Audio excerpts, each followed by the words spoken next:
সালের 5ই আগস্ট আমাদের দামাল ছেলেরা ছাত্র জনতা ঐক্যবদ্ধভাবে ভারতীয় আধিপত্যবাদকে চিরতরে ধূলিসাৎ করে দিয়ে আমাদেরকে, আমাদের দেশকে রক্ষা করেছিল।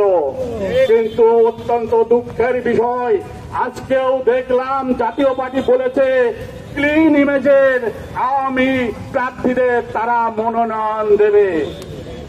কত বড় দুঃসাহস, কত বড় স্পর্ধা যে পরাজিত পতিত শক্তি, গৃহীত আওয়ামী লীগ, পতিত আওয়ামী লীগ এবং তার দোসর জাতীয় পার্টির 14 দল এখনো মুখ ফুলিয়ে এই কথা বলতে পারে।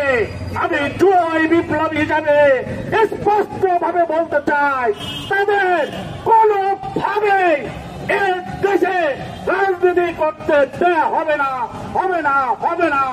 কোন স্বৈরাচারী দোসর এদেশে রাজনীতি করতে পারবে না। এই পবিত্র সংসদকে তারা আর অপবিত্র করতে পারবে না। এদেশে তারাই রাজনীতি করবে যারা নিজেদেরকে বাংলাদেশী হিসাবে নিজেদেরকে পরিচয় দিতে গর্ববোধ করবে। আমার কথা স্পষ্ট যে বাংলাদেশী হিসাবে এদেশকে ভালোবেসে দেশকে গড়ে তুলতে হবে, না হলে কিন্তু ভারতীয় দালাল হিসাবে থাকলে দালালের জায়গা এদেশে হবে না।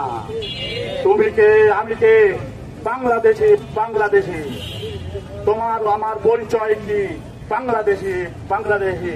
ভারতীয় দালালেরা ধ্বংস হোক, নিপাত যাক। ভারতীয় আধিপত্যবাদ ধ্বংস হোক, নিপাত যাক। বাংলাদেশ জিন্দাবাদ, ইনকিলাব জিন্দাবাদ।